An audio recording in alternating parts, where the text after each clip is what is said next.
Hello. मैं Arvind Mathur, associate professor in MS college cum MS college Bikaner. आज हम न्यूक्लियर फिजिक्स का थर्ड यूनिट पढ़ रहे हैं और वो है डिटेक्टर्स। हम जानते हैं कि नाभिकीय अभिक्रियाओं में भिन्न भिन्न प्रकार के नाभिक कण एवं विकर्ण उत्सर्जित होते हैं, जैसे रेडियो एक्टिविटी में अल्फ़ा बीटा गामा किरणें, और ये सारी ऐसी चीज़ें उत्पन्न होती हैं। आदि इन कर्णों को मात्रक तथा गुणों के लिए ये आवश्यक होता है कि सभी उत्सर्जित कर्णों का डिटेक्शन हो सके। और डिटेक्शन के लिए बहुत पहले से radiation discovery of radio activity से शुरू हुई थी। हेनरी बैकले ने इसने ये देखा कि जो रेडिएशन जो यूरेनियम से निकल रहे हैं वो ब्लैक फोटो सेंसिटिव पेपर को ब्लैकन कर देते हैं। और ये सेम टाइम ये एक्सरेज भी बताई थी, और इसने कहा कि जो रेडियो एक्टिव रॉकटन ने भी पाया कि radio activity photo sensitive material को बैठा। सो तो इसलिए रेडिएशन डिटेक्टर्स को ज्ञात करने के लिए फ्लैशेस दे कुड सिंपली इनके बता सकते हैं कि ये सिर्फ रेडिएशन प्रेजेंट है। आजकल हमें सिर्फ ये नहीं होता कि हम पार्टिकल का डिटेक्ट करें, प्रेजेंस या एब्सेंस को डिटेक्ट करें। हम ये जानते हैं कि उनका रेडिएशन भी क्या पता करें कि जो रेडिएशन निकल रहे हैं, इलेक्ट्रॉन प्रोटॉन है, अल्फा पार्टिकल है, एक्स रेज है, गामा रेज है। और ये इसके बाद हमें ये भी चाहिए कि उनका ऊर्जा का मापन और संवेग का मापन पूरा हो, और उनके स्पेशल कोऑर्डिनेट्स भी हम जान सकें। तो इनको ज्ञात करने के लिए बहुत सारे तरीके हैं कि हम कैसे कैसे उनको कैसे कैसे रेडिएशन पार्टिकल्स को डिटेक्ट कर सकते हैं। उन डिटेक्शन करने के लिए मैंने एक टेबल बना रखी है। एक टेबल है कि डिटेक्टर्स कितने प्रकार के हम कैसे कैसे मान सकते हैं। एक तो है, एक डिटेक्टर होता है, एक इलेक्ट्रिकल मेथड है और एक ऑप्टिकल मेथड है। कि जो नॉट बेस्ड, एक तो हम कह सकते हैं कि based on ion collection method या not based on ion collection method. जो आयन कलेक्शन मेथड्स के हैं उसमें सैचुरेशन कलेक्शन है और मल्टीप्लिकेटिव कलेक्शन है। उसमें गैसेस में हो सकता है, इन सेमीकंडक्टर हो सकता है। और मल्टीप्लिकेटिव कनेक्शन में प्रोपोर्शनल काउंटर और जीएम काउंटर आते हैं। इसी तरह हम ऑप्टिकल डिटेक्टर जो होते हैं कि काउंटर जो लाइट प्रकाश का उत्सर्जन कर सकते हैं, या वो काउंटर जो इमेज बनाते हैं। जो प्रकाश का उत्सर्जन करते हैं वो सिंटिलेशन काउंटर्स हैं, और दूसरे चेरकनोव काउंटर्स हैं। और जो इमेज फॉर्मेशन पे निर्भर है वो उसमें हम कह सकते हैं बबल चैम्बर है, स्पार्क चैम्बर है, क्लाउड चैम्बर है और न्यूक्लियर इमल्शन। ये हमारे क्लासिफिकेशन का डिटेक्टर्स का है कि हम कैसे कैसे डिटेक्टर्स बना सकें। अब न्यूक्लियर रेडिएशन में हम ये जानते हैं कि जो आयन कलेक्शन मेथड पे हम सीधा जाते हैं, जो सिंपल आयन कलेक्शन मेथड पर निर्भर करते हैं। तो उसका सबसे ये जो आयन कलेक्शन मेथड है, डिटेक्टर जो आयन कलेक्शन मेथड है, ये सबसे पुराना और सबसे ज़्यादा यूज्ड डिटेक्टर्स है। इनका प्रिंसिपल ये है कि जब एक आयन गैस पर आधारित सभी संचालों का एक आयन कोश आयनोजन चैम्बर होता है। ये आयन कोश एक बेलनाकार एक सिलेंड्रिकल धाविक नली से बना होता है, और उसके अंदर हम एक महीन पतला वायर यूज़ करते हैं। इस महीन तार को विद इलेक्ट्रिकली इंसुलेटेड रखते हैं। ये तो अब इसका सिंपल सा कंस्ट्रक्शन। इस महीन तार को एनोड तथा नली को कैथोड का कार्य करते हैं। इन दोनों इलेक्ट्रोड्स के बीच में उच्च वोल्टता लगाते हैं। उच्च वोल्टता लगाने के बाद जैसे ही हम कहते हैं कि एक आयन एक एक एक, एक चैम्बर इसके अंदर आता है, एक वॉल आता है, तो हम कहते हैं कि एक्सटर्नल पॉजिटिव रेजिस्टेंस में एक वोल्टेज ड्रॉप उत्पन्न होता है, कंटिन्यूस होता है। और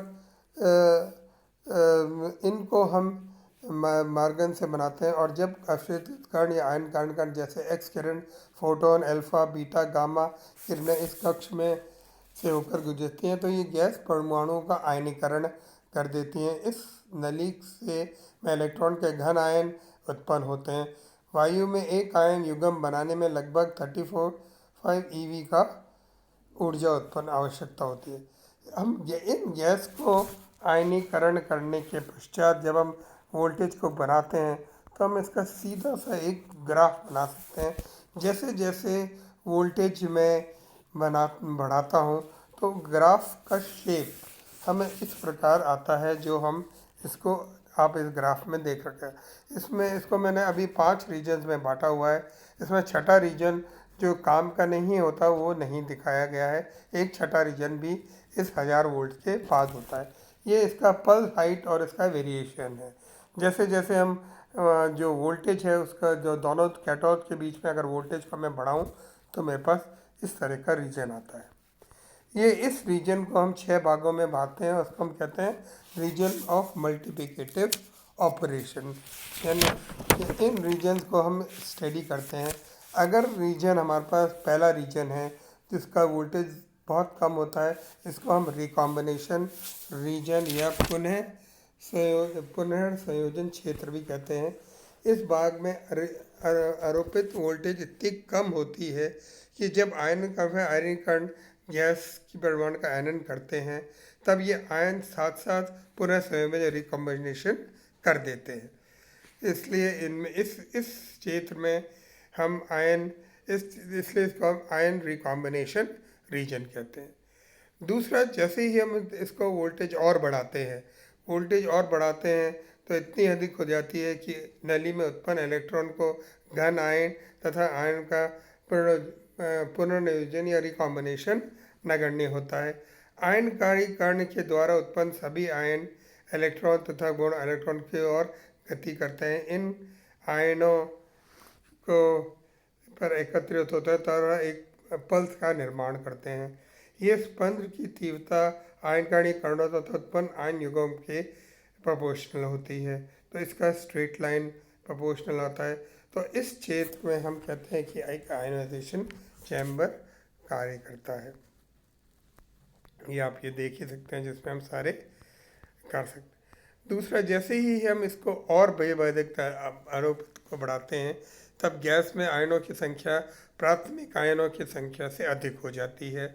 प्राथमिक आयनीकरण से उत्पन्न इलेक्ट्रॉन त्वरित होकर गैस के अणुओं से टकराते हैं तथा आयन युग्म उत्पन्न कर देते हैं। इन आयन युग्म का आरोपित वोल्टा के ये प्रोपोर्शनल होता है और मल्टीप्लिकेशन होता है। जो अप्रॉक्सीमेटली हम ये कहते हैं कि जो भी हमारे पास जो आयन जो कलेक्ट हो रहे हैं जो वो प्रक्रिया संचय होती है, इसमें प्राथमिक एवलांच द्वितीय आयन केंद्र के समीप होता है। और ये कहते हैं कि इन आयनों के बीच का मान नियत रहता है, यानी मल्टीप्लिकेशन फैक्टर नियत रहता है और ये अनुपातिक क्षेत्र, इसको हम अनुपातिक क्षेत्र कहते हैं। जैसे ही हम इस आयन को और बनाते हैं, इसमें बहुत ज़्यादा आयन है, बट हम ये आयन पेयर्स का डिफ्रेंसिएशन नहीं कर पाते, बहुत लिमिटेड प्रोपोर्शनैलिटी होती है, इसलिए हम इसको काम में नहीं लेते। इसके बाद 5वां रीजन गैस रीजन है। इस रेंज में अप्रॉक्सीमेटली ये बहुत ज़्यादा प्लेट्यू बहुत उच्च पे है, तो उसको हम प्लेट्यू कहते हैं। और प्लेट्यू रीजन पर ये जो इसका जो आयनीकरण है वो अपने प्राथमिक आयनीकरण से निर्भर नहीं रहता। ये इस रीजन को गीगर मूलर ने काम में लिया था और इसका डिटेक्टर जो काम में लिया उसको हम गीगर मूलर काउंटर्स और सिंपल जीएम काउंटर्स बोलते हैं। इसके बाद का जैसे ही वोल्टेज और बता सकते हैं तो वो कंटिन्यूस डिस्चार्ज रीजन होता है। जैसे बहुत ज़्यादा डिस्चार्ज होता है हमारे को अलग अलग स्पार्क्स मिलने लगते हैं और इसका रीजन का कोई भी उपयोग नहीं होता, क्योंकि ये तो ना तो इसमें ऊर्जा का ना तो इसमें आयन का पता लगता है, ना ही प्राथमिक एनर्जी, ना ही, इसलिए इसको कंटिन्यूस डिस्चार्ज रीजन होता है। मल्टीपल डिस्चार्जेस आने लगते हैं और इसका कोई भी उपयोग नहीं होता। तो इस 6 अनुपातिक क्षेत्रों में 6 जो हमने ये कर्व बनाया, इसमें हम 3 गैस फील्ड डिटेक्टर्स बनाते हैं, जैसे नेमली आयनाइजेशन चैम्बर, प्रोपोर्शनल काउंटर और जीएम काउंटर। अब हम इसको आयनाइजेशन चैम्बर के बारे में पढ़ते हैं। एक आयनाइजेशन चैम्बर वो एक इंस्ट्रूमेंट है कि जो नंबर ऑफ आयन एक मीडियम में यूजली गैस और एयर में बताती है। ये ये गैस फील्ड इनक्लोजर है, जैसे हमने इनिशियली गैस फील्ड काउंटर जो बनाया था वैसे ही है।